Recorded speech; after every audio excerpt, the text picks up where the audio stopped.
Esta mañana en Cara a Cara hablamos sobre el dengue, que sigue siendo tema en Jalisco. También ayer el gobernador del estado hizo un corte en materia de desapariciones.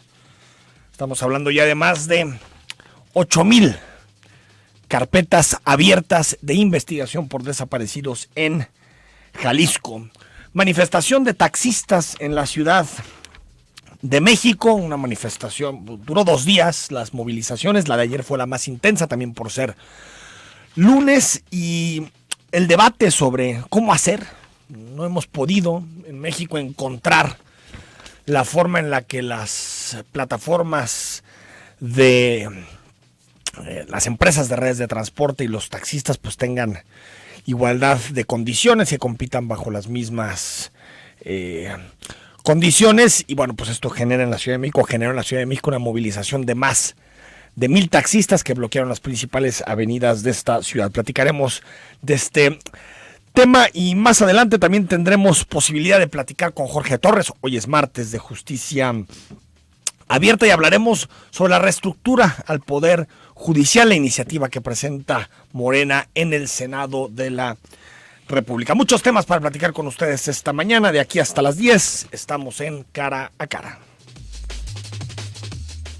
En esta mesa dialogan todas las ideas, se genera la noticia y se dicen las cosas. Cara a Cara, la información clara y precisa en voz de sus protagonistas. Cara a Cara, con Enrique Tucent.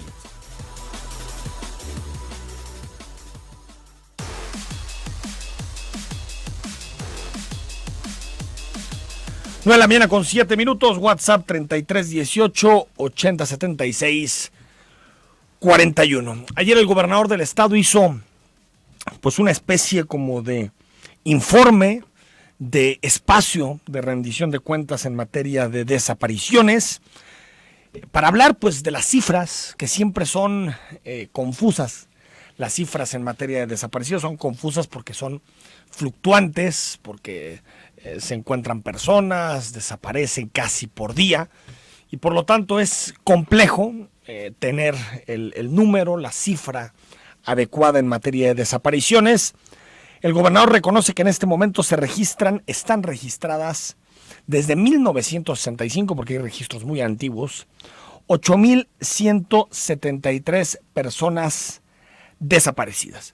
En lo que va del actual gobierno, ya se acumulan 4,104 denuncias por desaparición y permanecen sin localizar una cuarta parte del total, 1,951 personas. Esto dijo el gobernador Enrique Alfaro porque aparte de la presentación de las cifras como tal, el gobernador se comprometió a enviar al Congreso 3 iniciativas, 3 leyes para combatir las desapariciones. Que aquí establecemos el sistema estatal de búsqueda, se implementan los mecanismos de conexión de la Fiscalía Especial y las demás instancias, permite la participación de los familiares en el diseño, implementación, monitoreo y evaluación de las acciones de búsqueda, que es otro tema que tenemos que regular. Cómo participan los familiares de una manera ordenada y con un método y apegados a la ley. Establece la creación de los registros estatales de personas desaparecidas, de fosas, de personas fallecidas no identificadas y de personas localizadas. Establece los criterios y las acciones para el debido cuidado, debida identificación y manejo de los cadáveres. Bueno, ahí están como los puntos más importantes de las legislaciones que van a enviar al Congreso, que va a enviar el gobernador al Congreso del Estado.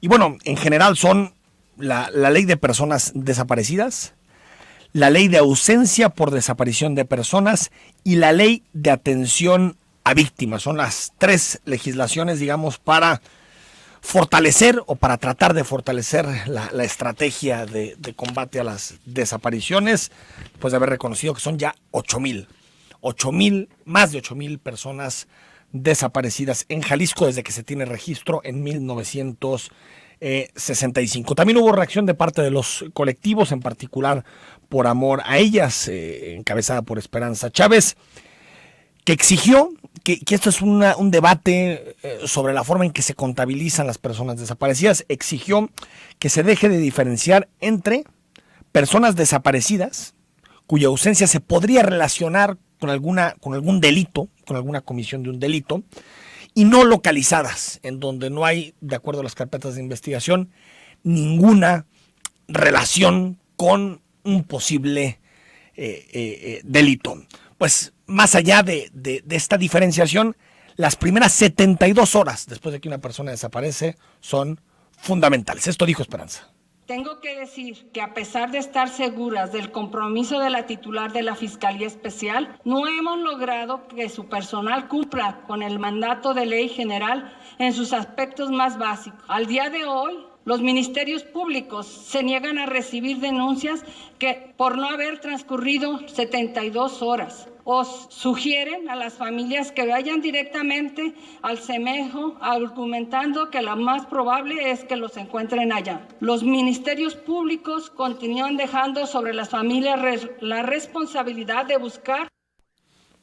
Allí está cómo Esperanza Chávez delinea el difícil panorama, porque cuando hablamos de desapariciones no solamente es un trabajo policial, estamos hablando de cómo interactúa el Estado con las familias. Y ahí Margarita Sierra, titular de Participación Ciudadana y de Planeación, es fundamental para que ese diálogo entre familias, entre víctimas y el gobierno sea eficaz, sea fluido, pero también cómo reacciona el Ministerio Público, es decir, cómo reacciona quien tiene que investigar, cómo reaccionan también los tribunales frente a este tipo de casos.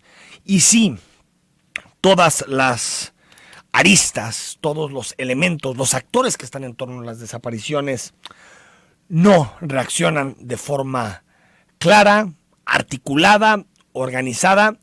El porcentaje que tiene, el porcentaje de localización o de posible localización de una persona desaparecida baja a niveles mínimos. Por lo tanto, creo que este informe que da el gobernador del estado en conjunto con parte de su gabinete, creo que es fundamental, uno, para escuchar.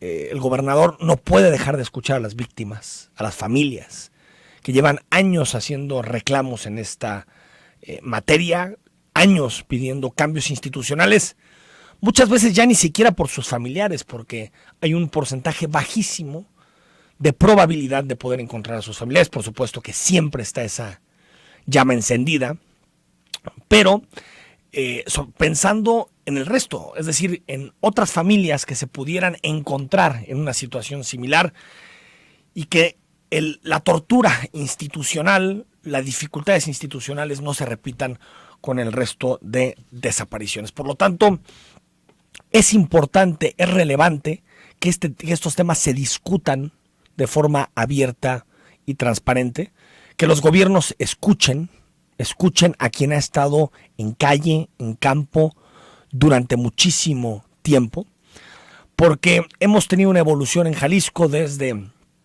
2012-2013, cuando recuerdo el ex fiscal Luis Carlos Nájera, ya fiscal general del estado, el primer fiscal general, que decía que el tema de desapariciones no era un problema en Jalisco, era un problema de que se iban con el novio, que se iban con la novia.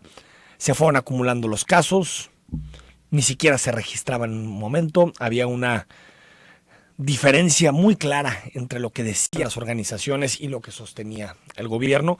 Y creo que en este momento, con dificultades, con complejidades, con todo lo que supone transformar al Estado para que se convierta en un aliado de las víctimas y de las familias y no en su principal adversario, con todo lo que supone esto, creo que este tipo de ejercicios se tienen que repetir con muchísima frecuencia, en donde el gobierno ponga su estrategia a disposición de las organizaciones y las organizaciones puedan también retroalimentar y poner sobre la mesa elementos que tal vez el gobierno no esté contemplando en materia de combate a las desapariciones. Que no se escondan las cifras, que no se escondan los casos, que se debatan las metodologías, que las familias tengan acceso a las carpetas. Todo esto nos puede permitir que en Jalisco se configure un sistema estatal de búsqueda eficaz y en donde la colaboración entre gobierno y sociedad civil sea fundamental. Enrique Alfaro y su gobierno tienen que dar resultados en esta materia, pero creo que los primeros pasos de apertura, de no esconder, son positivos porque por primera vez en Jalisco sabemos más o menos y en términos muy cercanos a la realidad, cuántas desapariciones hay. Ya no hay una diferencia tan grande entre lo que sostienen las organizaciones de la sociedad civil y lo que sostiene el gobierno. Vamos a ir al corte, son las 9 de la mañana con 15 minutos. Vamos a platicar sobre el dengue, sobre todavía los problemas de dengue que hay en Jalisco. El jueves hará el secretario de Salud otro corte para saber cuántos casos hay, cuántos posibles fallecimientos por dengue. Y tendremos la opinión de Alberto Maldonado, un regidor de Tlaquepaque que ha tomado este tema, que ha declarado este tema. Él es de Morena y va a dar su postura en torno al asunto. Y también hablaremos con la gente de la Secretaría de Salud, uno para saber en qué momento estamos y qué medidas se están tomando. Escríbenos 33 18 80 76 41.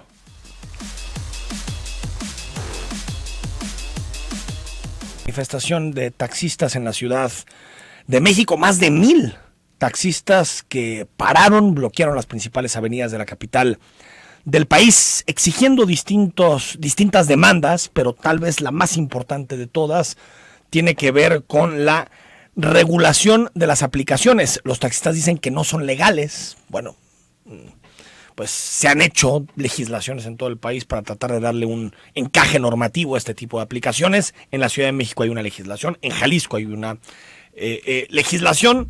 Y bueno, creo que el punto de fondo en este asunto es que todavía no logramos que ambas partes, taxistas tradicionales y autos que trabajan para plataformas, pues puedan coexistir en igualdad de circunstancias y compitiendo de forma simétrica. Todavía no hay una legislación que de alguna forma haga que los taxistas y los conductores de plataformas se sientan bien representados y en igualdad de condiciones. Más adelante lo platicamos y analizamos este tema, que no se va a quedar aquí. Ya hay un acuerdo para levantar, el plantón, los bloqueos, pero seguramente habrá más manifestaciones y se extenderán a muchas ciudades del país. Hemos analizado lo que supone la multiplicación de casos de dengue en Jalisco. Último corte el jueves pasado, más de 5,000 casos, 13 personas fallecidas por el dengue. Y de acuerdo al regidor de Tlaquepaque, Alberto Maldonado, regidor de Morena, pues la crisis que se detonó en las últimas semanas tiene una variable política. Regidor, muy buenos días. Buenos días, Enrique, a ti y a tu auditorio. Gusto en saludarlos. Porque es un problema político, lo leía en una entrevista que diste al diario NTR. ¿Por qué hay una dimensión política en este problema del dengue? Mira, te comento que todo esto no son aseveraciones de un servidor, sino son elementos y pruebas que han ido saliendo a la luz pública conforme ha ido creciendo este grave problema que hoy nos afecta a todos los jaliscienses, en nuestra salud, en nuestra familia, en nuestro patrimonio. Sostengo que esta crisis deviene primero de un acto de irresponsabilidad a no haber previsto esta epidemia que se venía, porque además ya hay un histórico en relación a años anteriores.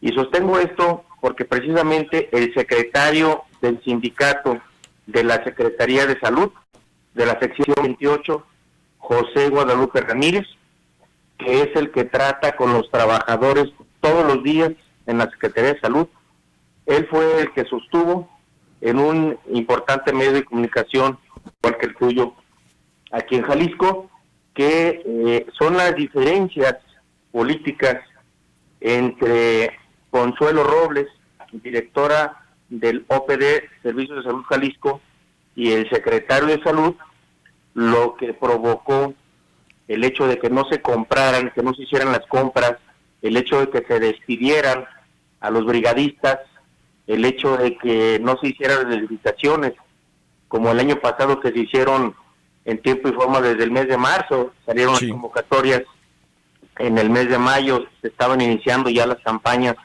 de fumigación, de prevención, todo lo que se tuvo que haber hecho este año y que no se hizo, Enrique.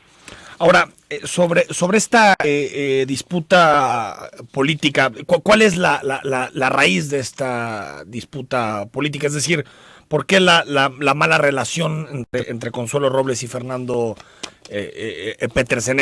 ¿Era por este tema en particular o cuál es, digamos, la razón de fondo?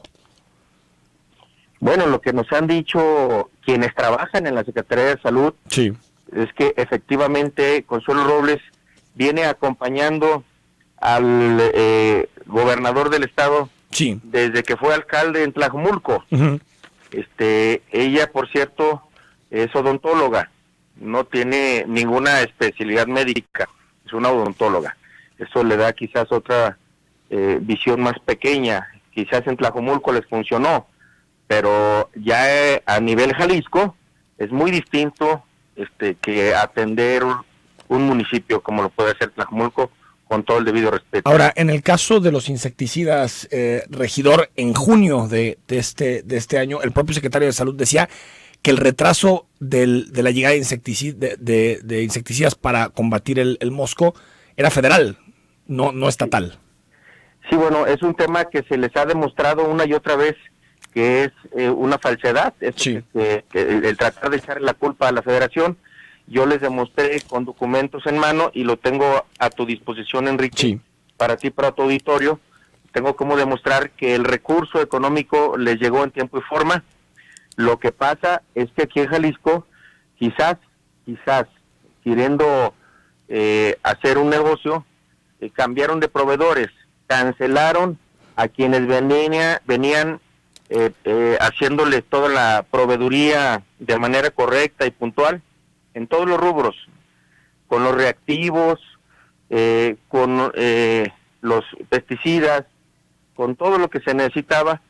Cancelaron a los proveedores, y en la búsqueda de nuevos proveedores y en el tema de buscar nuevos personas que surtieran ese tipo de cosas, pues se les hizo tarde. La federación no surte este tipo de cosas. La federación viene en ayuda de los estados, y además la federación cada año tiene programado un presupuesto para todos los estados de la República. Ese presupuesto se entregó en tiempo y forma el día último del mes de marzo de este año. Dices que este tipo de cambios se dio presuntamente por buscar negocios, regidor. ¿Quién quería hacer negocios con esto? Consuelo Robles, la directora del OPD, según se ha filtrado, según nos hemos estado enterando, que es la que canceló, que es la que despidió al personal, que es la que no quería hacer las compras que se necesitaban para prever esto. ¿Qué quería hacer negocios con una empresa? Digo para entender la acusación, regidor. No, mira, Enrique, eso es lo que suponemos nosotros. Ah, suponen, pero no, en realidad no lo saben. No, es un supuesto, uh-huh, en razón a que si a ti te ha funcionado bien, sí, y a que se han estado surtiendo de manera correcta todo lo que necesitaba la Secretaría de Salud Jalisco, no encontramos el por qué cancelar a los proveedores y entrar en la búsqueda de otros nuevos, ¿sí? Además, ya tenemos nosotros en este momento, y también los pongo a tu disposición y la del auditorio, los papeles que acreditan todas las compras, sí, de manera directa, que debieron hacerse a través de un concurso, que debieron hacerse a través de una licitación, y que hoy, con las premuras de tiempo y con esta contingencia y con esta urgencia, pues están haciendo compras millonarias de manera directa, entregando contratos de manera directa. O sea, regidor, ustedes no entienden por qué el cambio de una fórmula que estaba dando resultados, pero no tienes forma de comprobar que hay un negocio detrás. No, claro que no. En los temas de corrupción son muy difíciles de comprobar, Enrique. Por eso es nada más para dejar los datos por un lado y lo que supone la especulación por otro. Regidor, es un tema nacional. La crisis del dengue es nacional. Por ejemplo, el estado con más casos es Veracruz del país. Es decir, no solamente es un asunto de Jalisco. Así es. Es un asunto donde Jalisco ya superó a Veracruz, déjame decirte, Hussein, cuando menos en el tema de las muertes y cuando menos en el tema de la gente que está en espera de la dictaminación ya superamos vergonzosamente a Veracruz. Pero en los datos oficiales todavía no, ¿no? Bueno, En los datos del gobierno federal todavía estamos en segundo, ¿no? Estamos en primer lugar en unos rangos, en segundo lugar en En otros. casos me refiero, regidor. Así es, Sí. así es. Estamos, es decir, no solamente porque a veces parece que es una crisis exclusiva de Jalisco, aquí lo hemos comentado en muchas ocasiones, y lo entrevisté la semana pasada aquí al secretario de Salud y hacían autocrítica por muchas cosas en cómo se ha enfrentado este tema, pero sí hay que decirle a la ciudadanía que es un problema nacional, ¿no? Bueno, es un problema nacional, pero que en cualquier estado de la República Mexicana, tú puedes ir aquí cerquita a Colima, puedes ir aquí cerquita a Nayarit, puedes ir a cualquier otro estado, y no está la crisis que está en Jalisco. En Jalisco se detonó una crisis por una irresponsabilidad del secretario de Salud y por una diferencia mezquina política con la directora del OPD, Servicio de Salud Jalisco. No es posible que porque no se pongan de acuerdo vamos a estar sufriendo los jaliscienses esta grave pandemia, diría yo, porque realmente es cosa, Enrique, en un ejercicio periodístico te invito a que vayas a cualquier clínica o centro de salud. Sí, hemos ido. Para que veas las colas. Cómo están las cosas. Regidor, antes de despedirte, ¿qué va a acabar esto? ¿Va a haber alguna denuncia? ¿Vas a presentar alguna denuncia por este tema? Así es, nosotros vamos a acudir ante la Contraloría del Estado para que se hagan las investigaciones que marca la ley. Aquí hubo una violación a 4 principios fundamentales constitucionales. Nos violaron el derecho a la salud, nos violaron el derecho a la información y nos violaron, en algunos casos, el derecho a la vida. Por las muertes que ha habido, no debió haber habido esas muertes, porque se debió haber previsto esta tragedia que hoy estamos viviendo. Entonces, hay algunas herramientas jurídicas que vamos a poner en marcha, claro que sí. Regidor Alberto Maldonado Tlaquepaque, gracias por estos minutos y estamos en comunicación. Gracias. Claro que sí, Enrique. Gracias a ti y a tu auditorio. 9:30 pues ahí está, otra dimensión más. Yo creo que lamentablemente en este estado todo se politiza, todo. Sí hay una diferencia entre el secretario de Salud y la titular del OPD de Salud, sí la hay. En la primera entrevista que tuve aquí con Petersen Aranguren, pues hacía alusión de eso, de que Consuelo era dentista, que me parece que juzgar a una persona por su, digamos, su preparación académica, su licenciatura, no creo que sea lo mejor. Hemos tenido secretarios de salud que tienen grandes especializaciones y digamos que no eran los mejores. Creo que la administración pública, la salud pública tiene un lineamiento. Claro que hay grillas en ese sentido. El asunto no es tanto si existen grillas o no, sino si eso impactó, si eso tuvo influencia en la forma en que se respondió ante la ola de casos de dengue en Jalisco. Vamos a platicar en minutos más con gente de la Secretaría de Salud para que nos aclare también esta información del regidor Alberto Maldonado. También hablamos de los taxistas y más adelante reformas al Poder Judicial en Justicia Abierta con Jorge Torres.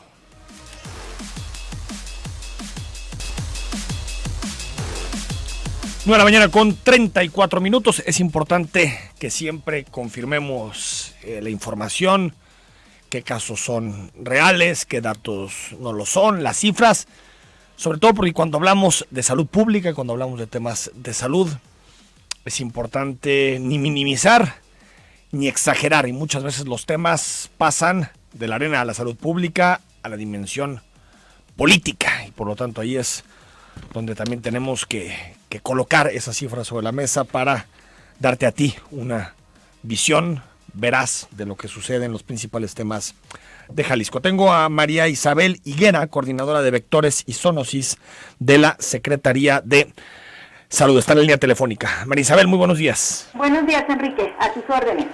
María Isabel, nada más confirmando, seguimos en términos de casos con los mismos que se presentaron el jueves pasado, ¿verdad? Exactamente, seguimos con los 5.047 casos, que es nuestro último corte de la semana 39. 5.047, 13 personas fallecidas. Exactamente, y tenemos 26 pendientes de dictaminar por la Dirección General de Epidemiología. 26 pendientes, entonces. Exacto. ¿El próximo jueves hacen otro corte, doctora? Sí, el corte de los casos sí.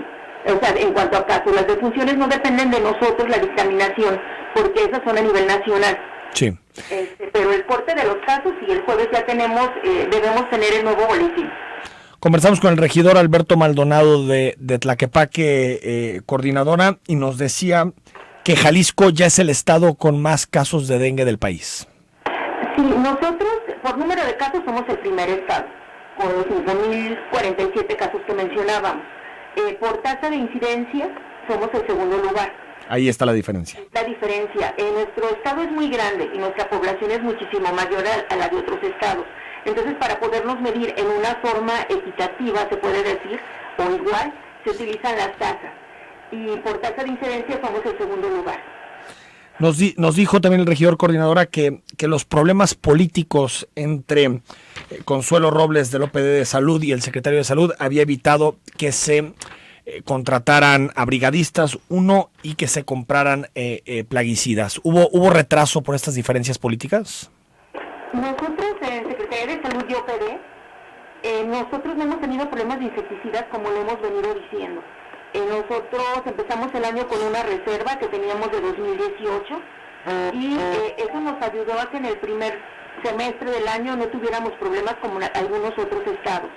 El recurso humano se incrementó la plantilla. El primer semestre del año habitualmente hacemos prevención y ya en el segundo semestre o en el segundo contrato que viene siendo en julio se incrementa la plantilla y en este caso ahí fue cuando nos incrementaron la plantilla que actualmente tenemos. En este momento, Marisabel Higuera, ¿en qué punto estamos de la crisis por dengue? ¿Estamos en el momento más complicado? ¿Se empieza a ver reducción? ¿En qué momento estamos? Jalisco, año con año, sus semanas más complicadas son la semana 40 y 42. Prácticamente estamos iniciando la semana 41. Siempre es cuando tenemos el pico más alto. Y dada la situación que venimos arrastrando desde julio, pues todavía podemos esperar algún incremento. Sin embargo, sí estamos empezando a ver una disminución en algunas colonias de casos. Entonces nosotros esperamos que las acciones que se están reforzando en este momento también empiecen a ser muchísimo más visibles en la próxima semana. Pero sí estamos en un momento álgido. ¿Qué situación tenemos? Como bien lo mencionabas tú. Ahorita lo principal, yo creo que debe saber la población, es que sí, se ha dicho, estamos en un problema crítico, en una contingencia, por los factores que ya hemos mencionado, serotipo diferente, más bajas coberturas que otros años para poder ingresar a casas. Tuvimos que hacer cambios de estrategia, como yo lo comentaba el otro día que estuve en tu programa. Sí. Nosotros vamos adecuando la estrategia dependiendo del número de casos y dependiendo de lo que vamos encontrando. ¿Qué pasaba? Nuestras coberturas para entrar a casa y utilizar rociado en casa siguieron quedando en un 50%, o en algunas colonias hasta un 44, 46%. Entonces, ¿qué fue lo que hicimos? Bueno, no podemos entrar en casa, tenemos que hacer alguna otra actividad y ya no solo estamos trabajando con la máquina pesada, sino que en el día, en aquellas colonias que tenemos mayor número de casos, probables o confirmados, estamos trabajando con termonebulización alrededor de las manzanas. Quiere decir que nuestro personal anda a pie, fumigando alrededor de las manzanas. Entonces, de la semana 40 a la 42, estamos en la 41. Eso quiere decir que esperamos, coordinadora, que a partir de la segunda quincena de octubre empezamos a ver una reducción en el número de casos. Definitivamente. Lo que ocupamos para que todo sea más rápido, definitivo, es la cooperación de la población.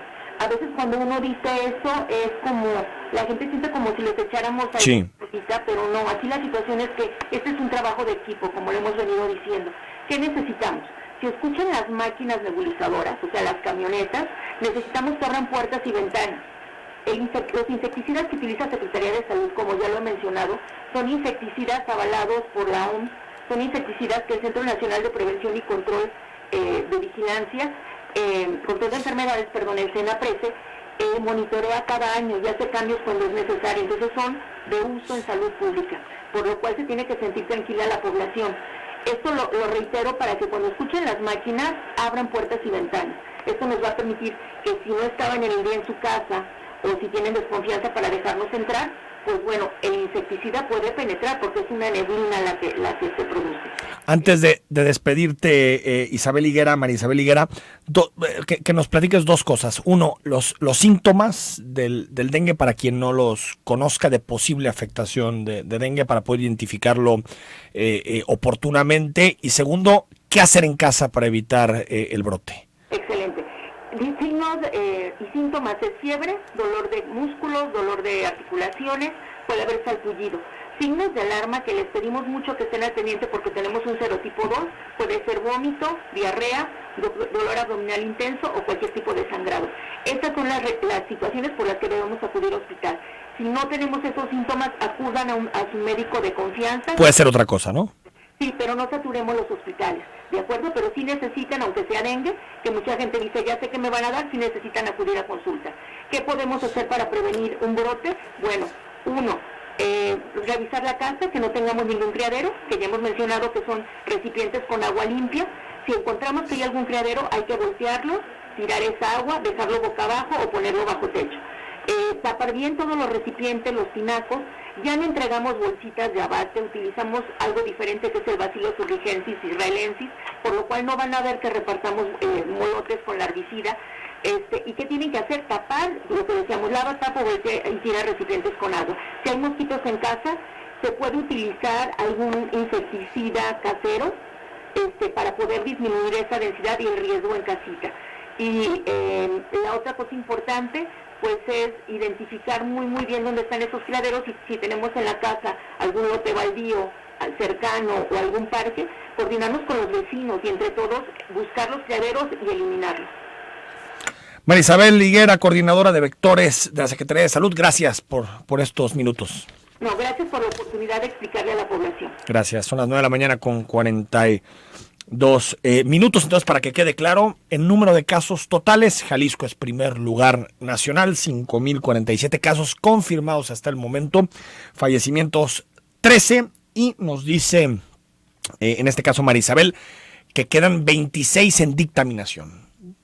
Podemos presuponer que el jueves que se haga un corte sobre cómo estamos en materia de dengue en Jalisco, la cifra podría incrementar, porque hay 26 casos probables. Niega que la política haya interferido a la hora de comprar los plaguicidas, los insecticidas, y sí nos aclara, y esto también lo tenemos que tener bien en cuenta, que estamos en las semanas más críticas. No hemos salido. De la semana 40 y 42, estamos en la 41, comenzó la 41 ayer, y la 42, que terminaría por ahí del 20-21 de octubre, todavía hay posibilidad de lluvias, está haciendo calor al mediodía, estamos 28, 29, 30 grados al mediodía, y por lo tanto hay posibilidad de que el mosco se propague. A seguir tomando nuestras cautelas, nuestras medidas para evitar que los casos tengan mayor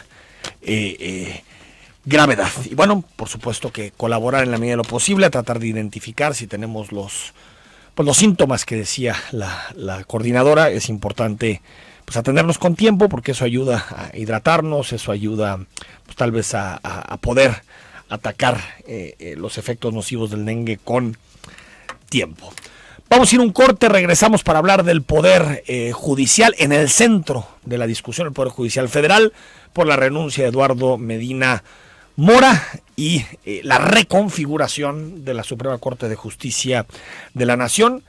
Con la próxima terna que mande el presidente López Obrador, ya habrán sido 3 propuestas de López Obrador de los 11 ministros que integran la Suprema Corte de Justicia. Hay que recordar que solamente queda uno, el ministro Franco, que viene del tiempo de Vicente Fox, es el más antiguo. El resto fueron 4 nombrados por Felipe Calderón, 4 nombrados o propuestos para que el Senado los ratificara, 4 por Enrique Peña Nieto, y en 11 meses de gobierno ya serían 3 propuestos por Andrés Manuel López Obrador. Al corte platicamos con el abogado Jorge Torres y hay muchos mensajes, leemos tus comentarios. 9 con 48 minutos. Reforma al Poder Judicial, propuesta de Morena, justo en el contexto de la discusión a nivel nacional sobre la Suprema Corte de Justicia de la Nación, la independencia o no del máximo tribunal. Por ahí va el comentario de Jorge Torres. Jorge, ¿cómo estás? Bien, gracias, Enrique. ¿Ustedes? Bien, adelante.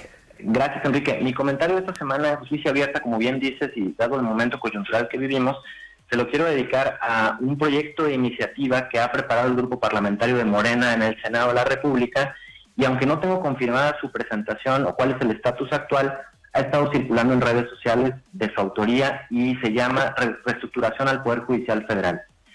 Esta iniciativa contempla, de momento, algunas reformas a la Constitución, de las cuales quiero resaltar los siguientes puntos que me parece vienen a cuento con los temas que estamos tratando.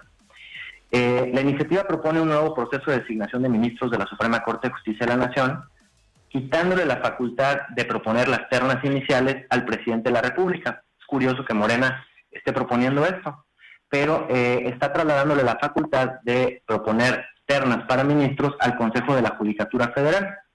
La propia iniciativa, el proyecto de iniciativa señala que percibe una clara supeditación de la Suprema Corte al titular del Poder Ejecutivo, y por eso propone que sea el Consejo de la Judicatura quien proponga las ternas, conformadas por juristas que a su vez hayan sido propuestos por tribunales, universidades, institutos de investigación, barras o agrupaciones de abogados, y que sean sujetos a comprobar los antecedentes e idoneidad de los perfiles, y además que sean entrevistados en audiencias públicas en el Senado con la comparecencia de los integrantes de la terna y auxiliados por un grupo de juristas, dice la iniciativa.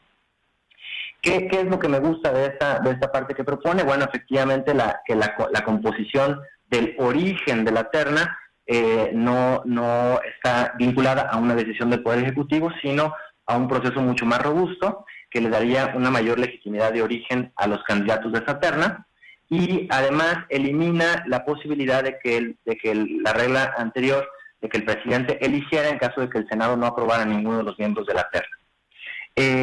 También me gusta que se respeta en la propuesta que sean las 2/3 partes del Senado los que elijan de entre la terna. Esto respeta la mayoría calificada que se requiere incluso actualmente. De eso poco se ha hablado cuando se habla de que ahora el presidente Andrés Manuel podrá proponer a un nuevo integrante para ministro de la Suprema Corte, que se requiere el voto de la oposición en el Senado para que algunos de los miembros de la terna que proponga sean seleccionados. Otros temas que propone esta iniciativa que me gustan mucho es, finalmente se habla de un presupuesto fijo al Poder Judicial de la Federación. La iniciativa propone un 2% fijo del presupuesto de egresos de la Federación. Según mis cálculos, eso está, respecto de lo que tenemos actualmente, un 40% arriba de lo que actualmente tiene el Poder Judicial de la Federación, y reconoce precisamente el déficit que tenemos de jueces por habitante, teniendo una media nacional de 3.9 jueces por 100,000 habitantes, frente a la media internacional de 16 jueces por 100,000 habitantes. La otra parte que contempla es una modificación al Consejo de la Judicatura, ampliándolo de 7 a 11 miembros, siendo solo 3 de ellos de extracción del propio Poder Judicial de la Federación, algo que pudiera ser criticado en términos de que quien puede conocer cómo se debe administrar el Poder Judicial de la Federación, pues son precisamente personas que han trabajado en la parte jurisdiccional. Y finalmente, la última parte que me gustaría resaltar es que se propone la reducción del tiempo de encargo de los ministros de 15 años a 6 años sujeto a ratificación. Esto me parece que es grave porque afecta la estabilidad en la generación y graduación de criterios de interpretación y somete las decisiones más relevantes del país a posibles cambios de criterio en tramos más cortos de tiempo. Ayer la columna de Jesús Silva Herzog precisamente apuntaba a este tema y decía que en un tribunal constitucional deben confluir no solamente distintas lecturas de la ley, sino también tiempos distintos, lo que él llama la imbricación de calendarios. Recordemos que el Poder Judicial no es un órgano legitimado democráticamente. Su fuente de legitimidad no se basa en consensos ni en expresiones mayoritarias, sino en su capacidad de resolver privilegiando los derechos fundamentales precisamente del grupo minoritario del país al que juzga. Hasta aquí mi comentario, mi querido Enrique. Un fuerte abrazo, Jorge. Ya tendremos posibilidad de hincarle el diente a la reforma y ver aspectos positivos y negativos, y también pues esperar a ver la terna del presidente de la República, y bueno, también tiene una gran oportunidad para legitimar de origen al nuevo ministro. Sí, o ministra. O ministra, por supuesto. A mí me gusta Magaloni. Sería una buena propuesta, ¿no? Que genera consensos, no cercana a Morena, y creo que podría mandar un mensaje de que respeta la independencia del Poder Judicial. Sería un increíble ingrediente para la Suprema Corte. Pero bueno, casi siempre nos equivocamos. Esperemos no haber salado a Magaloni. Gracias. Un abrazo, Jorge. Jorge Torres, abogado, para hablar de los temas. Comprender la justicia abierta, comprender el Poder Judicial, las leyes, es importante en términos de construir una ciudadanía más libre y que entienda mejor sus derechos. Francisco Guerra, para tener una competencia leal los taxis con las plataformas, los primeros debemos tener una aplicación regida por el Estado a nivel Jalisco para dar confianza al ciudadano. Fíjate que yo estoy de acuerdo con eso, Francisco. Creo que, hay dos elementos que, varios, en términos, de la plataforma que podrían darle ventaja, así lo digo entre comillas, a las plataformas por encima de los taxis tradicionales. Uno es la aplicación, que tú conozcas al momento de pedir el taxi, el pedir el auto, las placas, quién está ahí, el conductor. Eso uno. Y dos, pues las distintas modalidades de pago, ¿no? Creo que si hay un desarrollo aquí, pues en Jalisco, en la ciudad, tenemos gente con muchísimo talento. O sea, es un desarrollo de una aplicación pública, gubernamental, como se hizo, por ejemplo, con el caso de los lugares para estacionarse, en los parquímetros virtuales. Es una aplicación de este tipo. Creo que sería posible para generar mayores condiciones de igualdad a la hora de competir. Y la otra es el costo de las placas y el costo de los permisos, que esa es otra barrera de entrada que hace difícil la competencia entre uno y otro. Yo entiendo también al taxista, de la misma forma que entiendo al consumidor que quiere un buen servicio a un precio razonable, pero también es cierto que hay taxistas que que compraron una placa en su momento, un permiso, por un valor que superaba el $500,000, que lo veían como un patrimonio para su familia, y de pronto uno ven cómo se devalúa de golpe esa inversión. Y dos, entienden que de parte de las plataformas, que no tienen que pagar esas barreras de entrada, pues existe una competencia asimétrica. Yo creo que ahí el Estado tiene que regular, y es posible ir a una segunda ola de reformas en el Congreso, en el Poder Legislativo, para generar mayores niveles de igualdad en este tema. 9710, ¿me pudiera mencionar de nuevo los síntomas del dengue por los que habría que asistir al hospital? Ahorita los volvemos a poner con mucho gusto y te los pasamos directamente. Fernando González, buen día. Enrique, comentarte que es triste tener un gobernador tan nefasto como secretarios de Seguridad, Vialidad y Salud. Hoy matan otro chofer de plataforma. La vialidad en la mañana es un asco. Pero sí operativos para recaudar. Qué tristeza de cómo está nuestro estado, nos dice Fernando. 50-50, que sea objetivo, el regidor ya hubiera ido a hacer la denuncia o demanda, o solo quiere foco político. Son temas de salud y de cultura, de sanidad de los hogares, no de pelearse por un hueso en el gobierno. Estoy totalmente de acuerdo contigo. Yo creo que parte de lo que desde mi punto de vista hace, digamos, de bajo nivel el debate público, es que se lanzan acusaciones así nomás. No, pues, total, ¿cuál es el problema? Son palabras, ¿no? Y por supuesto que si hay, como dice el regidor, hay elementos para decir que Consuelo, en este caso Consuelo Robles, está haciendo negocios con las licitaciones a la Secretaría de Salud, pues que se pongan las pruebas sobre la mesa. Si no, creo que también es parte de la construcción que tenemos de la información, pues tratar de que tú tengas certezas, ¿no? de los temas, no simples especulaciones. Yo entiendo que este tipo de temas se politizan, pero las mejores oposiciones, desde mi punto de vista, son las que proponen alternativas, ¿no? Y por supuesto denuncian lo que tienen que denunciar, pero siempre con datos en la mano. José Miguel, ¿qué pues con el regidor Enrique? ¿Cómo está eso de que te invitan a ver colas? Creo que es más que evidente que el regidor quiere llevar agua hacia el molino del gobierno federal. Lamentablemente que lucren políticamente con la desgracia de la sociedad, sobre todo haciendo acusaciones sin sustento. Gracias, José Miguel. Claudio Villa, el problema, Enrique, buen día, el gran problema que hoy estamos pagando, la indolencia, ineptitud y complicidad con la que se comportaron los priistas durante 6 años, hundiéndonos en el cáncer de la delincuencia. El problema del dengue es la llegada del serotipo 2, ¿sí? La mayoría de los casos son serotipo 2. El año pasado estábamos hablando de 15% y estamos hablando del 74%. Buen día, Enrique, excelente programa. A la Secretaría de Salud parece que no le interesa el problema del dengue. Tan es así que hasta se van de vacaciones. La directora del Laboratorio Estatal de Salud Pública a partir del día de hoy toma vacaciones por 10 días. En este laboratorio se procesan las muestras para diagnóstico del dengue. No se vale que mientras los trabajadores hacen su mayor esfuerzo para procesar las muestras y dar respuesta a la ciudadanía, los directivos se vayan de vacaciones. Bueno, nos hablan y aparte dobletean impuestos, como es el caso de Gabriel del Carmen López. Bueno, ahí está el tema. Vamos a comprobar lo que nos dices con la Secretaría de Salud para ver si, pues, digamos que es así. Efraín Cabral, ¿sabes que las placas de taxis cuestan 5,000? Es como los lugares en los tianguis, no cuestan nada, pero los que se adueñan, igual que las placas, los venden a precios estratosféricos. Totalmente, Efraín, ahí está el asunto. Durante décadas el gobierno le ha hecho negocios con las placas de los taxis, líderes sindicales, gobernantes, políticos, repartían placas a los cuates y después esos cuates pues las vendían, ¿no? A $500,000 pesos, a $600,000. Ahí está el asunto de fondo. Ha sido un esquema corrupto desde siempre, de cooptación, de monopolio. Entonces, ¿cómo le hacemos para que la entrada a las plataformas ayuden a mejorar el taxi? Ese es el asunto, ese es el problema a definir.